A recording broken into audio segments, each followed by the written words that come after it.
Hospital बंद होने की वजह से एक बहुत बड़ी तादाद जो 600 से ज्यादा है उनकी मौत हो गई। इसका जिम्मेदार कौन? हॉस्पिटल बंद करने का ऐलान किसने किया? इसकी मुकम्मल इंक्वायरी हम लोगों ने मांगा है गवर्नमेंट से। जिन लोगों के घर के लोग का इंतकाल हो गया, 400 से ज्यादा एप्लीकेशन हमारे पास आ चुके हैं और हम लोग इसी वजह से ये डिमांड हुकूमत से किए कि 10-10 लाख रुपया हुकूमत ने उनको माली मदद करना चाहिए। ये मुतालबा हम लोग, ये 2 मुतालबे को लेकर, और सरकार 10 दिन में इंसाफ नहीं देगी तो हम लोग कोई ताखीर नहीं करते हुए मुंबई हाई कोर्ट के अंदर जाकर रिट पिटीशन दाखिल करेंगे कि ये बहुत खुशी की बात नहीं है फूलहार पहनना, सर्टिफिकेट लेना, कोई ट्रॉफी लेना, अपने आप में अपना खुद का इस्तिकबाल करवा लेना, ये कोई खुशी की बात नहीं है। ये शहर में 1000 से ज्यादा लोगों की मौत हो गई, इंतकाल कर गए। एक तरफ वो कई हजार लोग जो इंतकाल कर गए, उनके परिवार के ऊपर आज वो दुख में है, आज वो परेशान है, आज उनके घर का सरपरस्त चला गया, किसी की माँ चली गई, किसी की बहन चली गई, किसी का भाई चले गया,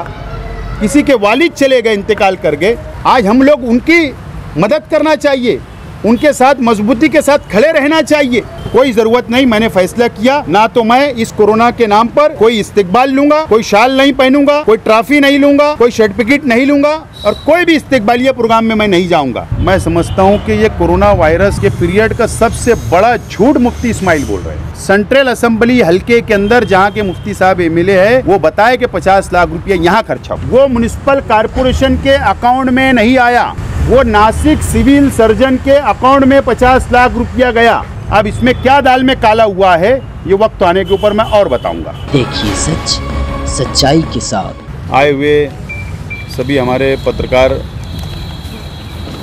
दोस्तों और साथियों, आज आप लोगों के सामने अभी एक मीटिंग हुई और उस मीटिंग के अंदर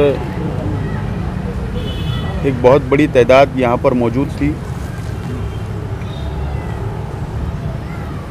कोरोना वायरस की वबा जिस तेज़ी से मालेगांव शहर के अंदर बढ़ी, लॉकडाउन की पीरियड में 24 मार्च को मालेगांव और पूरे मुल्क के अंदर लॉकडाउन किया गया और मालेगांव शहर में पहला पॉजिटिव केस कोरोना वायरस का 9 अप्रैल को आया और उसके बाद से बहुत तेज़ी से मालेगांव शहर के अंदर कोरोना वायरस फैला, बढ़ता चला गया और मालेगांव शहर के अंदर एक दहशत का माहौल तैयार हुआ और कई लोगों का इंतकाल 24 मार्च से लेकर 30 अप्रैल तक 619 मौत हुई और आयशा नगर कब्रिस्तान और बड़ा कब्रिस्तान के अंदर का रिकॉर्ड म्युनिसिपल कॉरपोरेशन के रजिस्टर के अंदर मौजूद है।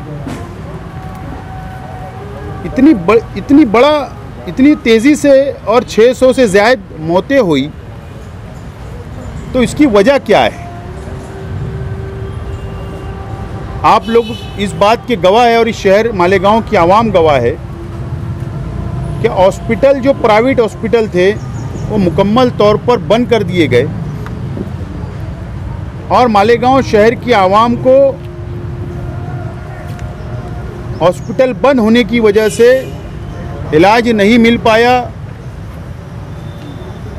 उनको जो दवाई गोलियां की ज़रूरत थी, ऑक्सीजन की ज़रूरत थी, वेंटिलेटर की ज़रूरत थी, आईसीयू की ज़रूरत थी, एमडी, एमएस ऐसे डॉक्टरों की ज़रूरत थी, हॉस्पिटल बंद होने की वजह से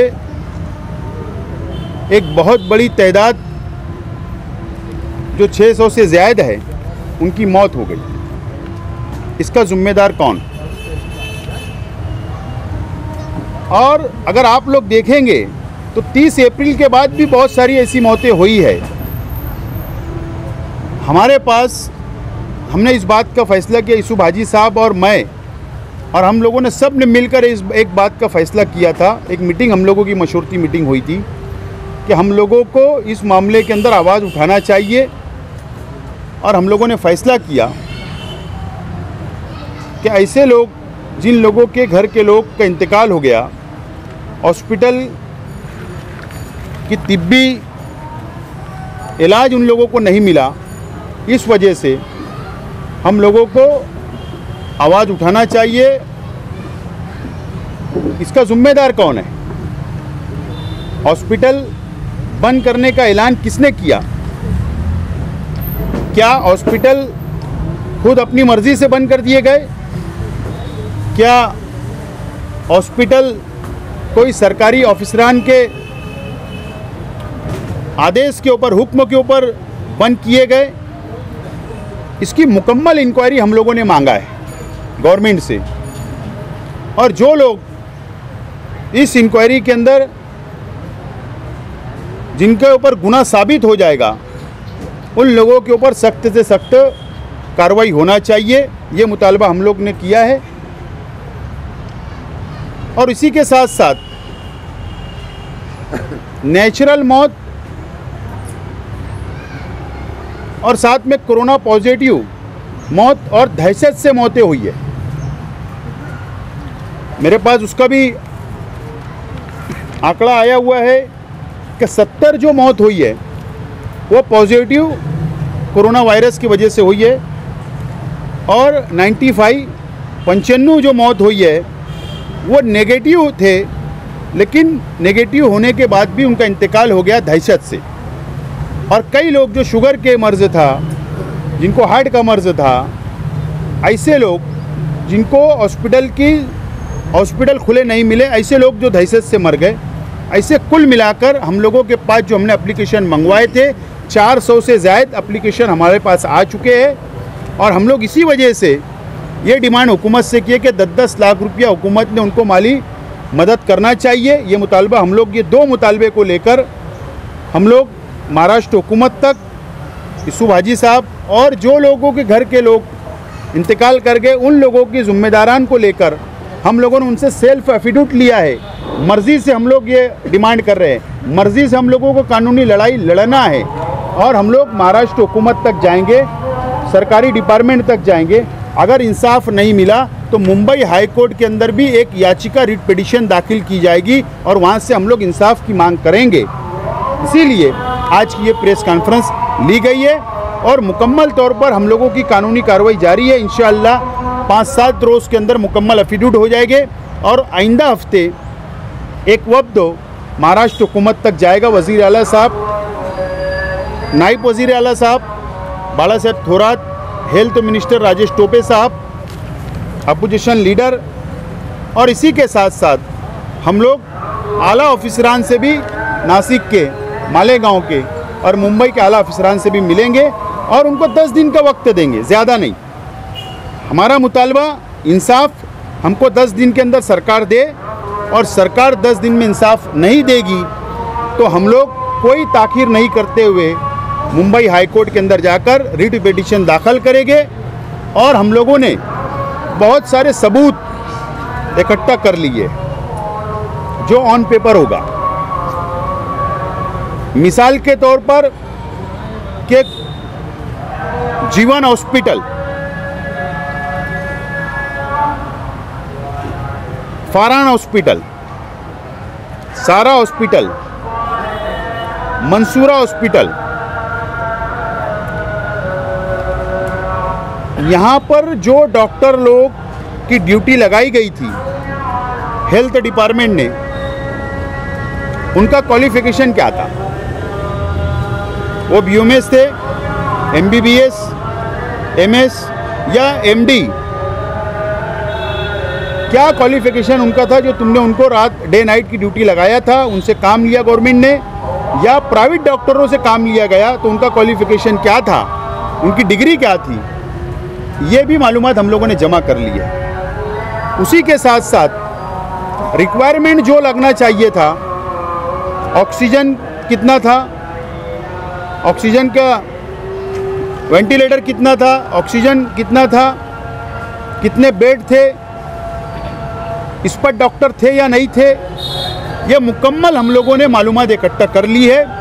इसको भी हम लोग बेस बना के हुकूमत तक ये शिकायत करेंगे कि लापरवाही कहाँ हुई, और उसके बाद प्राइवेट हॉस्पिटलों के अंदर लापरवाही क्या हुई, ये दोनों चीज़ को सामने रखकर हम लोग हाई कोर्ट के अंदर भी और हुकूमत के पास भी इंसाफ हम लोग मांगने जा रहे हैं। और ये लड़ाई हम लोग कोई चंदा जमा करके नहीं जा रहे या कोई किसी से हम लोग चंदा मांगने नहीं जा रहे हैं।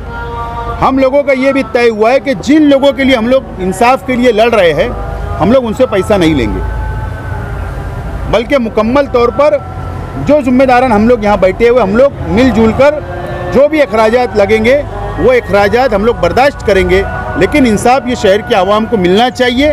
हम लोग इसके ऊपर ये लड़ाई हमारी जारी रहेगी। दूसरी बात, मैं एक ऐलान करना चाहता हूँ पर्सनल, ये मेरे तक महदूद होगा, ये मेरी अपनी जाती फैसला है कि मालेगांव शहर के अंदर हम कुछ दिनों से देख रहे हैं कि मालेगांव शहर कोरोना खत्म हो रहा है। हर कोई ये कोशिश कर रहा है क्रेडिट लेने की। मेरा ये मानना है कि अल्लाह तबारक ताला का खुसूसी तौर पर इस शहर के ऊपर, इस शहर के बस्ती वालों के ऊपर करम था अल्लाह का। रमज़ान महीने के अंदर रोज़े रखे गए, नमाज अदा की गई, अल्लाह से दुआ की गई और अल्लाह तबारक ताला ने दुआ को कबूल किया और ये शहर से वबा ख़त्म हो रही है। और दूसरी बात कि मालेगांव शहर के BUMS डॉक्टर जो मोहल्ले के अंदर क्लिनिक चलाते हैं, उनका बहुत बड़ा रोल रहा है इस बीमारी को कंट्रोल करने के लिए, इस वायरस को कंट्रोल करने के लिए। यह क्रेडिट कहीं ना कहीं उन लोगों को भी जाता है। और हम लोग जितने समाजी काम करने वाले, जितने हम लोग शख्स यहाँ पर बैठे हुए हैं या शहर के अंदर जो समाजी खिदमत अंजाम देते हैं, सब लोगों ने अपने अपने तौर पर खिदमत अंजाम दी। हमको शहर के सामने बहुत ज़्यादा सबूत देने की ज़रूरत नहीं है कि हमने क्या किया। शहर को पता है कि जब तक ये शहर के अंदर इतनी दहशत, इतनी हाहाकार मच गई थी, जब हॉस्पिटल बंद थे तो राजेश टोपे साहब को बुलाना पड़ा, क्योंकि शहर का नुमाइंदा मुकम्मल तौर पर नाकाम हो चुका था। एक डुप्लीकेट क्वारंटाइन खुद ये बताकर कि मैं मरकज़ से आया हूँ, इस तरीके की बातें को सामने रखकर 353 के केस से बचने के लिए अपने आप को खुद क्वारंटाइन कर लिया गया, जबकि कोई सबूत ऐसा नहीं मिलता कि वो मरकज़ से आए थे। उसके बाद फिर डॉक्टरों ने मशवरा दिया, उनको सलाह दी कि 15 दिन आप किसी से बात मत करो। ऐसे हालात के अंदर शहर का MLA मुकम्मल तौर पर नाकाम हो गया। अपनी नाकामी छुपाने के लिए बीमारी का बहाना बनाकर घर में क्वारंटाइन हो जाना, ये शहर को लावारिस छोड़ देना, ये शहर के आवाम ने देखा है। और फील्ड के ऊपर काम किन लोगों ने किया, शहर की आवाम को मदद किन लोगों ने पहुंचाई, हॉस्पिटल किन लोगों ने खुलवाए, हॉस्पिटल कब खुले, शहर की आवाम ने अपनी आंखों से देखा है। लेकिन हम लोगों ने जो भी खिदमत अंजाम दी, हम लोगों को, मैंने जाती तौर पर यह फैसला किया हूँ कि यह बहुत खुशी की बात नहीं है फूलहार पहनना, सर्टिफिकेट लेना, कोई ट्रॉफी लेना, अपने आप में अपना खुद का इस्तिकबाल करवा लेना, ये कोई खुशी की बात नहीं है। ये शहर में 1000 से ज़्यादा लोगों की मौत हो गई, इंतकाल कर गए। हम किस लिए, ये कौन सी रिवायत ये शहर के अंदर डाली जा रही है कि सर्टिफिकेट भी लो, इस्तिकबाल भी लो, फूल भी पहनो, शाल भी पहनो, इस्तिकबालिया प्रोग्राम भी करवाओ। एक तरफ वो कई हज़ार लोग जो इंतकाल कर गए, उनके परिवार के ऊपर आज वो दुख में है, आज वो परेशान है, आज उनके घर का सरपरस्त चला गया, किसी की माँ चली गई, किसी की बहन चली गई, किसी का भाई चले गया, किसी के वालिद चले गए इंतकाल कर गए, आज उनका सर का साया उठ चुका है। आज हम लोग उनकी मदद करना चाहिए, उनके साथ मजबूती के साथ खड़े रहना चाहिए। आज वो सब भूलकर कुछ लोग इसको क्रेडिट होने के लिए कि कोरोना हमारे वजह से यहाँ पर ख़त्म हो रहा है, इस तरीके का झूठा नाटक करके शहर को गुमराह करने का काम कर रहे। इसके लिए मैंने फ़ैसला किया हूँ कि इस महामारी के अंदर जो हम लोगों ने खिदमत, अल्लाह हमने क्या काम किया, क्या खिदमत दी, लोगों को क्या फ़ायदा पहुँचा, ये अल्लाह ने देख रहा है और ये शहर की आवाम देख रही है। कोई ज़रूरत नहीं, मैंने फ़ैसला किया ना तो मैं इस कोरोना के नाम पर कोई इस्तकबाल लूँगा, कोई शाल नहीं पहनूँगा, कोई ट्रॉफ़ी नहीं लूँगा, कोई सर्टिफिकेट नहीं लूँगा और कोई भी इस्तकबालिया प्रोग्राम में मैं नहीं जाऊँगा। कई लोग मुझको भी दावत दे रहे हैं, कई लोग बहुत दबाव बना रहे हैं कि आप आइए, कई लोग प्रोग्राम रखने के लिए तारीख मांग रहे हैं, लेकिन मैंने फ़ैसला किया हूँ कि कोई भी प्रोग्राम में नहीं जाऊँगा, क्योंकि हम उन लोगों के साथ है जो लोगों के घर के लोग इस दुनिया से चले गए, हम लोग उनके साथ खड़े हैं और उनके साथ इंसाफ की लड़ाई हम लोग लड़ते रहेंगे। हम लोगों को ये भी सोचना है कि इस महामारी में गरीब भूखा मर रहा था, अनाज नहीं था, दवा गोली को पैसा नहीं था। ईद उसने अपने बच्चों को जूने कपड़े पहनकर उसने ईद का त्यौहार मनाया। फल फ्रूट उसके दस्तर पर रमज़ान में नहीं था,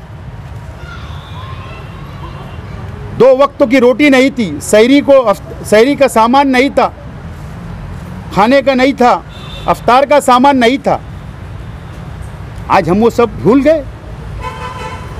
आज हम इस्तकबाल लेना, मैं समझता हूँ ये शहर वालों के साथ, गरीबों के साथ, जिन लोगों के घर के लोग इस दुनिया से चले गए, उनके साथ नाइंसाफ़ी है, उनके साथ खुला मजाक किया जा रहा है। तो मैंने व्यक्तिगत जाती तौर पर मैंने फ़ैसला किया हूँ कि मैं कोई भी इस्तकबाल नहीं लूँगा।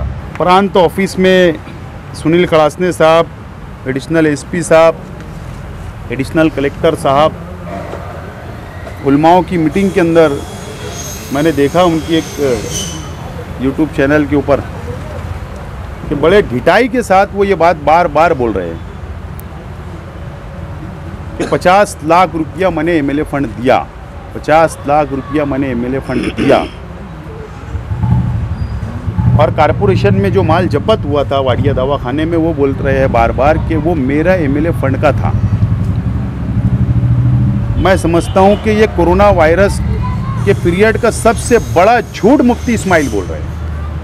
और मैं बार बार बोलता हूँ कि एक आम इंसान, सियासी आदमी बोले तो हम थोड़ा बहुत नज़रअंदाज कर लेंगे, लेकिन एक आलिम अगर झूठ बोले तो ये बहुत अफसोस की बात है। मैं कल नासिक गया हुआ था। सबसे पहले तो ये बात समझना चाहिए कि मुफ्ती इस्माइल ने अपने बहुत खुशी से 50 लाख रुपया एमएलए फंड नहीं दिया। 28 मार्च को हुकूमत ने ये जीआर निकाला, ये जीआर है मेरे पास, और कंपलसरी किया हुकूमत ने महाराष्ट्र के 288 एमएलए को कि तुम्हारा 50 लाख रुपया एमएलए फंड कंपलसरी आप लोगों को कोरोना वायरस के इस वबा के अंदर जो जो रिक्वायरमेंट लगने वाली है उसमें खर्च करना है। पहली बात तो ये समझ लो, इन्होंने खुशी से नहीं किया। उसके बाद उन्होंने लेटर दिया कि एमएलए फंड 50 लाख रुपया खर्च किया जाए। मेरे पास कलेक्टर का जो प्रशासकीय मान्यता का लेटर भी मैंने कल नासिक जाके लाया हूँ। ये लेटर मेरे पास है, आपको भी दे दूंगा मैं। जो 50 लाख रुपया मुफ्ती मोहम्मद इस्माइल साहब ने दिया, वो मैं बड़े जिम्मेदारी से बोल रहा हूँ और मेरा उनको चैलेंज है कि वो ये साबित करे कि 50 लाख रुपया सेंट्रल असेंबली हलके के अंदर जहाँ के मुफ्ती साहब एमएलए है, वो बताए कि 50 लाख रुपया यहाँ खर्चा हुआ। मेरा सवाल है उनसे, वो साबित करे कि मालेगांव सेल सेंट्रल हलके के अंदर वो 50 लाख रुपया खर्चा हुआ। प्रशासकीय मान्यता कलेक्टर साहब ने जो दी और मुफ्ती मोहम्मद इस्माइल साहब का जो फंड 50 लाख रुपया कलेक्टर की मंजूरी से जो गया है, वो म्युनिसिपल कॉरपोरेशन के अकाउंट में नहीं आया, वो नासिक सिविल सर्जन के अकाउंट में 50 लाख रुपया गया। वो लेटर है मेरे पास। 50 लाख रुपया वहाँ गया है, उनके अकाउंट में गया और उन्होंने खर्च किया है। और कोरोना वायरस के इस पीरियड में जितना भी खर्च करना था, पीपी किट के लिए, मास्क के लिए, हॉस्पिटल के लिए, वो सभी खर्चा म्युनिसिपल कॉरपोरेशन ने अपने अकाउंट से की है। कॉरपोरेशन ने भी मुकम्मल तौर पर लिख कर दे दी है कि मास्क, पीपी किट, ये जितने रिक्वायरमेंट जो लगने वाले थे, एमएलए फंड का 1 रुपया भी नहीं है, बल्कि वो 14 वित्त आयोग और जनरल फंड का है। इसलिए मुफ्ती इस्माइल साहब झूठ बोल रहे हैं, बल्कि उनका पैसा सेंट्रल असेंबली हलके के अलावा दूसरे नासिक ज़िले के किस तरफ खर्चा हुआ वो ये साबित करे, या वो ये साबित करे कि सेंट्रल असेंबली में खर्चा हुआ। अब इसमें क्या दाल में काला हुआ है, ये वक्त आने के ऊपर मैं और बताऊंगा। पूरी दुनिया में, हिंदुस्तान के अंदर और शहर मालेगांव में कोरोना जैसी बीमारी शहर में आ चुकी थी और शहर को जिस तरीके से बदनाम किया गया, और फिर अल्लाह रब्बुल इज़्ज़त का बड़ा करम रहा कि शहर का नाम फिर रोशन हुआ। इस बीमारी के अंदर जैसा कि आपको मालूम है कि जो कैजुअल्टी हुई, मौत आनी है, ये हमारा ईमान है, लेकिन असबाब की लाइन से जो अल्लाह ने असबाब हम तक पहुंचा दिया है, उस असबाब की लाइन से प्राइवेट हॉस्पिटल जो बंद किए गए, जिनकी वजह से ज़्यादा मौत हुई, तो इसका ज़िम्मेदार कौन? और जब लोग नफ्सा नफ्सी के आलम में शहर के अंदर इधर उधर भटक रहे थे, तो हम लोगों ने फ़ैसला किया, माजी अनवर शेख आसिफ और डॉक्टर उस्मानी के भाई डॉक्टर इखलाक, और हमने एक मशवरती मीटिंग ली, और शहर वालों को इंसाफ मिलना चाहिए ताकि आइंदा शहर के अवाम के साथ इस तरीके का भद्दा मजाक या गैर इंसानी सलूक नहीं होना चाहिए। इसलिए इसको शहर के कुछ सियासी लोग इसको सियासी ऐनक से देखेंगे, तो मैं उनसे चाहूँगा कि इसको सियासी ऐनक से ना देखते हुए इंसानियत का ऐनक पहन करके देखें, ताकि मालेगांव के उन शहरियों को इंसाफ मिले जिनको प्राइवेट हॉस्पिटल से इलाज मुहैया नहीं मिला। जो लोग इस हॉस्पिटल से उस हॉस्पिटल हमारे उनके मरीज़ों को लेकर गया, आखिर में अल्लाह रब्बुल इज़्ज़त ने उनको मौत दे दी। तो ऐसे लोगों को इंसाफ दिलाने के लिए हम लोग एक प्लेटफॉर्म पे आए, और इंशाअल्लाह हम शहर के उन लोगों को इंसाफ दिला कर रहेंगे। और जैसा कि अभी शेख आसिफ साहब ने कहा कि सर्टिफिकेट की बात, तो क्या हम वो सर्टिफिकेट लेंगे कि जहाँ की आवाम की अमवात हुई, जिन लोगों ने गैर इंसानी सलूक किया, क्या उस मौत का सर्टिफिकेट लेना चाहेंगे? क्या उस सर्टिफिकेट में लेना चाहेंगे जहाँ पर लोग फाके कशी में गुजारी किया, जहाँ पर लोगों ने नया कपड़ा नहीं पहना? तो हम ऐसे लोगों की भी इस प्लेटफॉर्म से मजम्मत करते हैं, और ऐसा कोई भी सर्टिफिकेट हम नहीं लेंगे। और शहर के लिए जब भी शहर मालेगांव शहर को हमारी ज़रूरत पड़ेगी, हम एक प्लेटफॉर्म पे आते रहेंगे और शहरियों को मदद करते रहेंगे इंशाअल्लाह।